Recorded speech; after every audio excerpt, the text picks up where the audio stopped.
아테네에 도착한 사도 바울은 아테네에 가득한 우상을 보면서 거룩한 분노가 일어났습니다.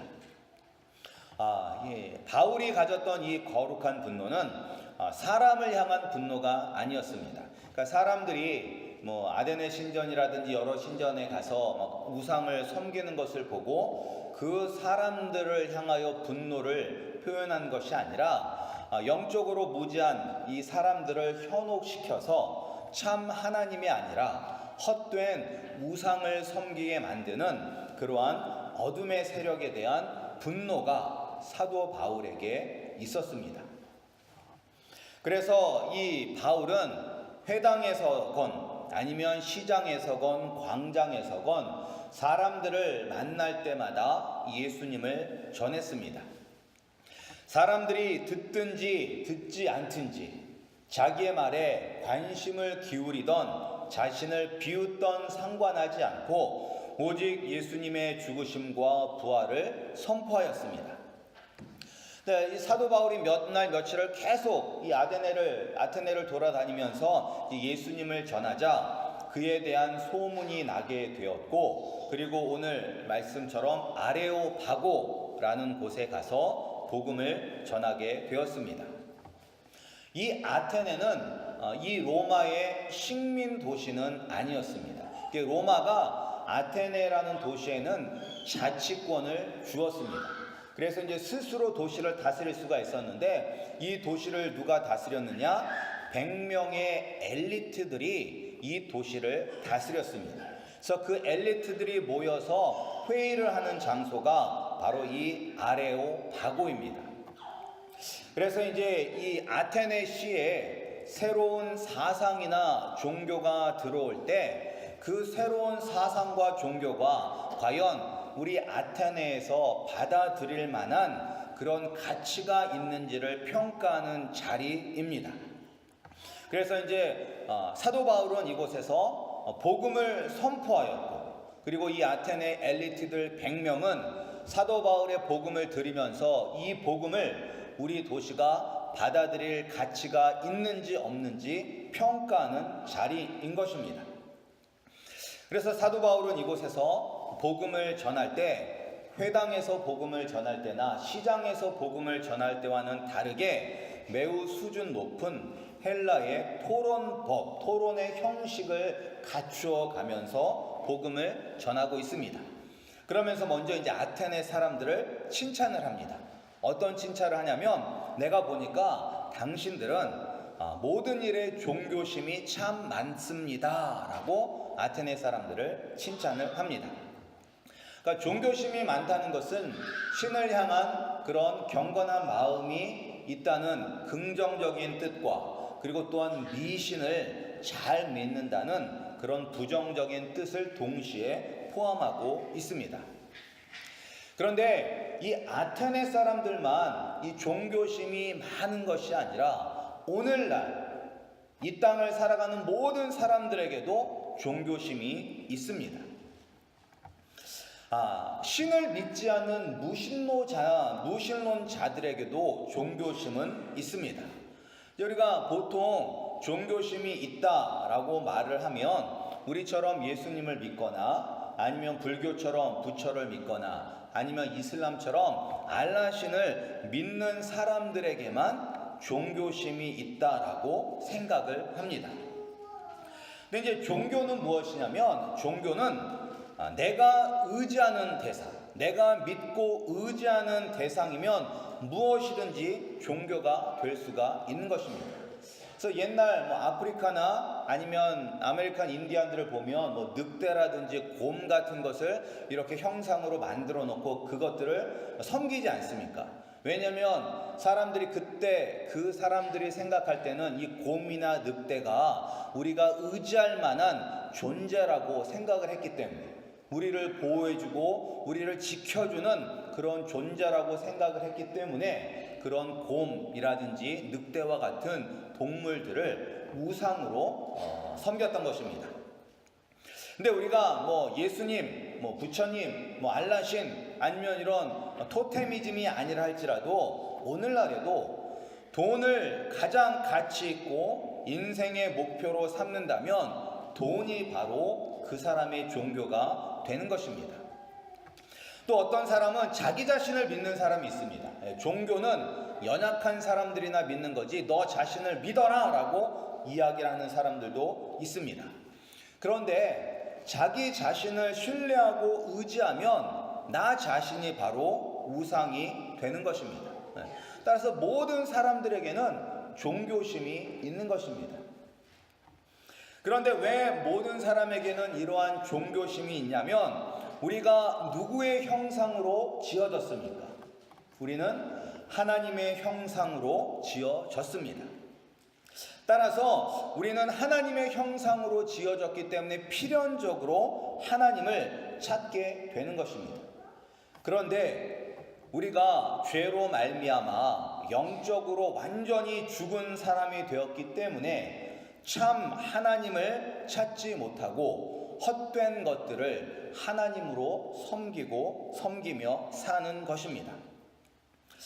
바울은 이 모든 사람에게 종교심이 있다는 것을 이야기하면서 하나님을 자기가 믿는 예수님을 소개하고 있습니다. 그러면서 오늘 보면 여기에 뭐라고 나왔냐면 너희들이 섬기는 이름 알지 못하는 신, 알지도 못하는 신이라는 그 신상을 보면서 하나님을 소개하는 거죠. 너희가 알지도 못하면서 섬기는 이 신에 대해서 내가 알려주겠다라고 하면서 하나님에 대해서 이야기를 합니다. 그러면서 내가 믿는 하나님은, 내가 믿는 신은 이 세상을 창조하신 하나님이시다.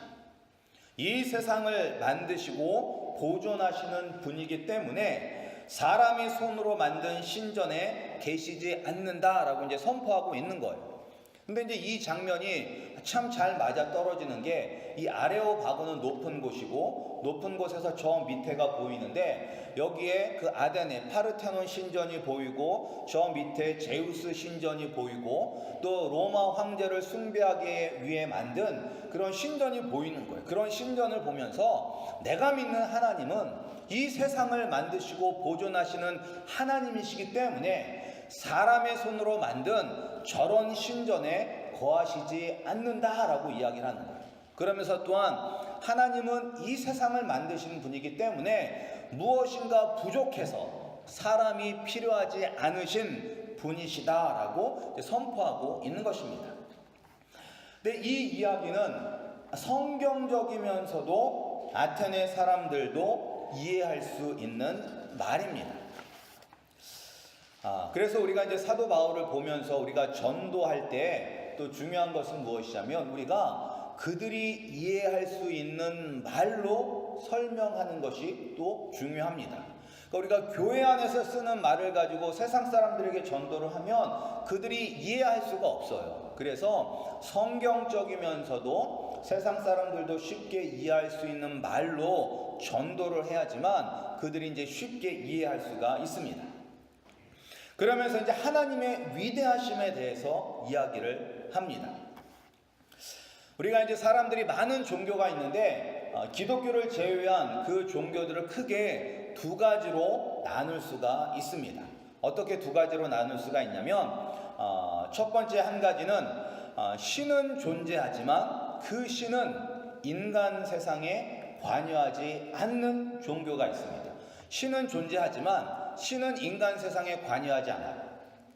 그리고 또 다른 종교가 있는데 그 종교는 무엇이냐면 이 모든 만물에 신의 조각들이 있다라고 믿습니다. 그래서 이제 만물 가운데 신의 그런 성품이 있다라고 믿는 거죠. 그 대표적인 종교가 이제 힌두교입니다. 힌두교. 그래서 힌두교 같은 경우들은 이제 그 신의 조각들을 찾아서 그래서 바위에도 신의 조각이 있기 때문에 바위를 신성하게 여기는 것이고 동물들에게도 신의 조각들이 파편들이 남아있기 때문에 그것들을 귀하게 여기는 것입니다. 그래서 사람도 그들이 묵상하고 명상을 하면 신이 될 수 있다라고 생각을 하는 것입니다. 그래서 하나의 종교는 신은 존재하지만 인간 세상과 떨어져서 저 멀리 존재하는 것이고, 다른 하나는 내가 바로 신이 될 수 있다는 것. 모든 세상 만물에는 신의 파편들, 신의 조각들이 있다라고 생각을 합니다. 그런데 우리가 믿는 하나님은 전혀 다른 하나님인 것입니다. 하나님은 하나님의 조각들이 우리 가운데 있는 것이 아니라 하나님은 창조주이십니다. 우리는 그의 피조물입니다. 그래서 창조주이신 하나님과 우리 피조물 사이에는 분명한 구별이 존재를 합니다. 그뿐만 아니라 하나님은 이 세상을 만들어 놓으시고 저 멀리서 구경하시는 분이 아닙니다. 아들 예수님을 이 땅에 친히 보내주셨고 또 성령님을 보내주셔서 지금 이 순간에도 우리와 함께 하시는 하나님이십니다. 우리와 함께 하시는 임마누엘의 하나님이십니다. 이 얼마나 좋으신 하나님이십니까? 하나님은 우리를 고아와 같이 홀로 버려두지 않으시고 항상 우리와 함께 하시며 우리를 가장 좋은 길로 인도하시는 하나님 아버지이십니다. 사랑하는 우리 아름다운 교회 성도님들, 우리가 힘들고 어려운 순간에도 하나님은 우리와 함께 하십니다. 우리의 아픔과 고통에 나 몰라 하시는 분이 아닙니다. 그때에 우리와 함께 눈물 흘리시며 위로해 주시고 우리를 아픔과 고통 속에서 피할 길을 열어주실 뿐만 아니라 고통을 통해서 우리를 연단시키셔서 더욱더 예수 그리스도를 닮아 하나님의 영광을 나타내는 주의 자녀로 만드시는 분이십니다. 힘들고 어려울 때 이 세상을 만드시고 다스리시는 유일한 하나님 아버지가 나와 함께하고 계심을 믿으시기 바랍니다. 그리고 그 믿음 안에서 세상이 줄 수 없는 참 평안을 누리시기를 주님의 이름으로 축복합니다. 사도 바울은 이렇게 하나님에 대해서 설명을 하면서 너희들이 지금까지는 이 참 하나님을 알지 못해서 헛된 우상을 섬기는 것들에 대해서 하나님께서 너그럽게 보아주셨지만 그러나 이제는 더 이상 하나님께서 헛된 것을 섬기고 헛된 신들을 섬기는 것에 대해서 변명할 수 없도록 하나님께서 분명히 보여주셨다라고 이야기를 합니다. 그것이 무엇이냐? 바로 예수님이 이 땅에 오신 것입니다. 하나님의 아들이신 예수님이 이 땅에 오셔서 분명히 하나님의 뜻을 보여주셨기 때문에 이제는 너희가 회개해야 된다라고 선포하고 있습니다. 맞습니다. 이제 우리가 우상을 섬기고 헛된 것을 사랑하는 것에 대해서 변명할 수가 없습니다. 하나님, 내가 몰라서 그랬어요. 하나님, 내가 그것을 알지 못해서 그랬어요 라고 변명할 수가 없다는 거예요. 왜? 예수님께서 이 땅에 오심으로 말미암아 누구도 변명할 수 없게끔 만드셨기 때문인 것입니다. 우리에게 기회가 많이 있을까요? 그리고 우리에게 기회가 많지 않습니다. 왜냐? 심판이 점점 다가오고 있기 때문입니다. 헬라의 사고방식, 그리스 문화권에서는 종말은 없습니다. 이들은 시간이 한없이 계속 흘러간다라고 생각을 합니다. 그런데 이제 이 그리스 사상뿐만 아니라 동양 사상도 마찬가지죠. 그러니까 동양 사상도 무엇을 믿습니까? 윤회설을 믿잖아요. 윤회설. 근데 윤회설이 뭐냐면 계속 돌고 도는 거잖아요. 사람이 죄를 지으면 동물로 태어났다가 동물로 태어났지만 무엇인가 또 뭐 선한 일을 하면 사람으로 태어나면서 계속적으로 이제 반복이 되는 것을 의미합니다. 그러나 예수님은 분명히 말씀하셨습니다. 세상의 끝, 하나님께서 이 세상을 심판하는 날이 있다라고 말씀하셨습니다. 그리고 그 날은 정해져 있습니다. 하나님이 지금도 고민하시면서 언제쯤 세상을 끝낼까라고 고민하시는 것이 아니라 이미 하나님께서 이 세상을 만드실 때 이미 심판의 날을 정해 놓으셨습니다. 따라서 오늘 하루가 지나가면 우리는 그 심판 날에 하루 더 가까이 가는 것입니다. 따라서 우리에게 필요한 것이 무엇이냐? 회개하는 것입니다. 우리의 죄를 고백하고 예수님께 나아가는 것이 우리에게 필요한 것입니다. 그런데 사람들은 착각을 합니다. 예수님을 안다고, 하나님을 안다고, 성경을 알기 때문에 구원받는다라고 착각을 합니다. 성경을 연구하여 성경 지식이 많고 성경을 가르칠 수 있는 실력이 있다고 해서 구원을 받는 것은 아닙니다.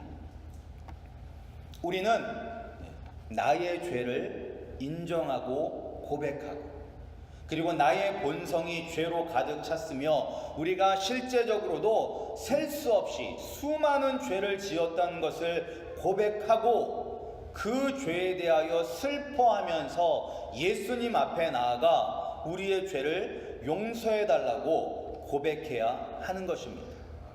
이 회개가 없으면 구원받을 수가 없습니다. 우리 아름다운 교회 성도님들은 이런 회개가 있습니까? 그리고 회개를 하였음에도 죄의 유혹에 넘어가고 헛된 세상의 즐거움과 욕심에 빠져서 짓는 죄에 대한 지속적인 회개가 있습니까? 혹시 내가 세상의 즐거움은 세상의 즐거움대로 즐기고 누리면서도 단지 교회에 출석하고 있다고 해서 나는 안전하다고 생각하고 있지는 않습니까? 우리가 진정으로 회개하고 예수님을 믿지 않으면 구원을 받을 수 없습니다. 마지막의 심판 때에 하나님께서 나는 너를 모른다 라고 말씀하실 것입니다. 우리 성도님들 가만히 자기 자신을 돌아보면서 정말로 나에게 구원에 이르는 참된 회개가 있었는지 생각해 보시기 바랍니다. 정말로 그러한 회개가 여러분들 가운데 있었는지 생각해 보시기 바랍니다. 근데 우리가 오늘날의 교회 안에서도 진정한 회개 없이 교회를 다니는 분들이 많습니다. 근데 정말로 한번 생각해 보세요. 내가 회개를 하였는지, 그리고 지금도 회개하고 있는지. 저도 모태신앙으로 평생 교회에서 살았었는데 제가 처음으로 회개에 대해서 진지하게 생각을 했었던 때는 제가 이제 어학연수 갔었을 때였었습니다. 어학연수 갔었을 때. 그 전까지 저는 당연히 예수님을 믿고 구원을 받았다라고 생각을 했습니다. 왜냐면 모태신앙으로 항상 교회에서 있었죠. 그리고 지금은 없지만 옛날에는 저녁 예배도 있었잖아요. 그래서 저희 교회도 7시에 저녁 예배를 드렸는데 그 저녁 예배 때는 중고등부 학생의 성가대가 섰어요. 그래서 저는 항상 그 중고등부 성가대 저녁 예배에도 참석을 했습니다. 그 당시에 가장 재밌었던 TV 드라마가 무엇이었냐면 맥가이버라는 그런 드라마가 있었는데 맥가이버를 볼 것이냐 교회를 갈 것이냐 라는 그런 깊은 고민을 하다가 맥가이버를 포기하고 교회에 가는 그러한 열심이 있었던 사람입니다. 그리고 또 이제 청년 때도 중고등부 교사도 하고 중고등부 성가대 지휘도 하고 청년부 회장도 하고 교회 내에서 할 수 있는 모든 것들은 다 했었어요. 그랬었지만 회개에 대해서 정말로 생각해 본 것은 무엇이냐? 어학연수 갔었을 때 어떤 청년이, 그러니까 제가 볼 때는 믿음이 없어 보이는 청년이었었는데 제가 훨씬 더 믿음이 있어 보이고 그 사람은 믿음이 없어 보이는 청년 같이 보였는데 그 친구가 저에게 너 거듭났느냐? 라고 물어보았을 때 처음 생각해 봤어요. 내가 정말로 거듭난 사람인가? 그러니까 거듭나려면 어떻게 해야 돼요? 회개해야지 거듭나는 거잖아요. 회개를 할 때 우리 성도님들도 정말로 여러분들이 그냥 교회 어렸을 때 특별히 모태신앙 분들 같은 경우에 어렸을 때부터 교회 안에서 살았기 때문에 내가 정말로 죄에 대한 철저한 회개 없이 혹시 나는 구원받았다라고 착각하며 살고 있지 않은지 여러분 자신을 돌아보시기 바랍니다. 정말로 회개가 없이는 구원받을 수가 없습니다. 그런데 이제 여기까지는 사람들의 별다른 거부가 없었습니다. 왜냐하면 우리가 조금만 생각해도 우리가 얼마나 악하다는 것을 깨달을 수가 있기 때문인 것입니다. 우리가 아무리 겉으로는 잘 포장을 해도 우리 마음속에 있는 추악하고 세속적인 죄악된 마음을 누구나 알기 때문에 사도 바울이 회개해야 된다라고 했었을 때 이것에 대해서 그렇게 걸고 넘어지는 사람들은 없었어요. 그런데 이제 사도 바울이 예수님이 십자가에서 죽으셨다가 다시 부활하셨다라는 이야기를 하자 사람들은 사도 바울을 조롱하기 시작했습니다. 왜냐하면 이 사람들은 부활을 믿지 않았습니다. 부활을 믿지 않았어요. 이 사람들은 영혼도 물질로 보고 육신처럼 영혼도 죽는다라고 사람들은 믿었습니다. 또 다른 사람들은 사후 세계는 믿었지만, 그러니까 저승은 존재한다라고 믿었지만 육체의 부활은 믿지 않았습니다. 그리고 또한 플라톤의 철학의 영향을 받은 사람들은 이 육신을 떠나서 자유로운 영혼이 참다운 자유를 누리는 것이라고 믿었습니다. 그리고 또한 어떤 사람들은 오늘날로 말 구천을 떠도는 귀신들은 믿었지만 우리가 몸의 부활은 믿지 않았습니다. 그들은 이 몸의 부활을 도저히 이해할 수 없었기 때문에 사도 바울을 비웃으면서 그 자리를 떠났습니다. 그런데 오늘날 세상 사람들도 예수님을 거부하는 이유 중에 하나가 그들의 생각으로는 말이 되지 않는다고, 그들의 생각으로 도저히 이해가 되지 않는다라고 생각을 해서 하나님을 거부하는 사람들이 있습니다. 또 믿는 사람들조차도 마찬가지죠. 믿는 사람들도 과학과 우리의 믿음을 조화시키려고 하다가 이제 과학이 더욱더 이제 신뢰하다고 생각하는 사람들은 이제 과학과 성경을 짬뽕해서 그렇게 세상과 타협을 하기도 하는 것입니다. 그런데 우리가 왜 이렇게 세상과 타협을 하고 믿지 못하냐면, 무엇을 알지 못하기 때문에 그러냐면 우리가 믿는 하나님이 얼마나 크고 위대하신지를 모르기 때문인 것입니다. 우리 하나님이 하실 수 없는 일이 있을까요? 우리 하나님이 말씀으로 세상을 창조하였다라고 하십니다. 말씀으로 해와 달과 별들을 만드셨다라고 성경은 기록하고 있습니다. 말씀으로 모든 것을 창조하신 하나님이 과연 하지 못하는 일이 있을까요? 그러니까 우리가 하나님이 얼마나 크고 위대하신 분이라는 것을 우리가 깨달아야 돼요. 우리가 하나님을 얼마나 많이 알고 있을까요? 여러분들은 하나님에 대해서 얼마나 많이 알고 있습니까? 하나님을 온전히 아는 것이 100이라면 여러분들은 얼마쯤 하나님을 알고 계십니까? 혹시 한 50 정도 알고 계시는 분 계세요? 하나님이 100이라면 한 50 정도. 내가 하나님을 100%는 모르지만 한 50%는 이해한다. 아니면 이거 50% 너무 크니까 내가 겸손하게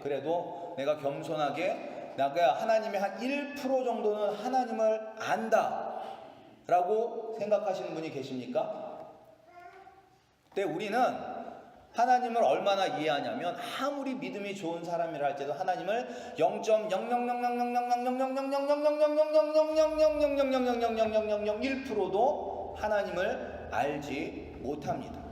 0.00000000000000000000000000000000000000000000000000000000000000000000000000000000000000000000000000000000000000000000000000000000000000000000000000000000000000000000000000000000000000000000000000000000000000000000000000000000000000000000000000000 위대하신 분이십니다. 그런데 우리의 지식을 가지고 우리의 이성을 가지고 이해하지 못한다고 해서 하나님을 외면하는 것이 얼마나 어리석은 일입니까?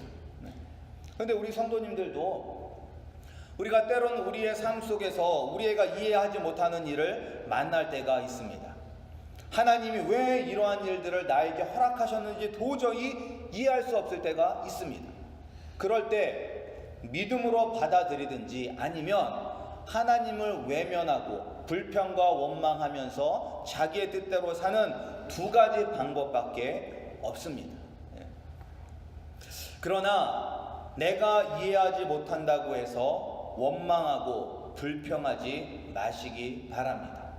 하나님을 신뢰하시기 바랍니다. 하나님은 하나밖에 없는 독생자 예수 그리스도를 아끼지 아니하시고 우리를 위해서 십자가에 못 박혀 죽으시게 할 정도로 하나님은 우리를 사랑하십니다. 이런 하나님이 우리를 죽게 놔두시겠습니까? 우리가 하나님을 의지하고 내가 예수님의 말씀대로 살려고 애쓰고 성령님의 도우심을 구하며 하루하루 살면 고통과 슬픔이 기쁨과 축복으로 변하는 때가 올 것입니다. 내가 이해할 수 없다고, 이해가 안 된다고 예수님을 떠나 파멸의 길로 가시는 어리석은 성도님들이 한 분도 나오지 않기를 소원합니다. 상상할 수 없을 정도로 크고 위대하신 하나님을 나의 아버지라고 부르는 특권을 가진 우리 아름다운 교회 성도님들, 예수님을 나의 구주로 고백한 것이 가장 큰 기적이며 축복입니다. 이런 큰 축복을 받았으니 내가 이해가 되지 않는다 할지라도 오직 예수 그리스도만을 의지하며 살아 슬픔이 기쁨으로 변하는 축복을 다 누리시기를 주님의 이름으로 축복합니다.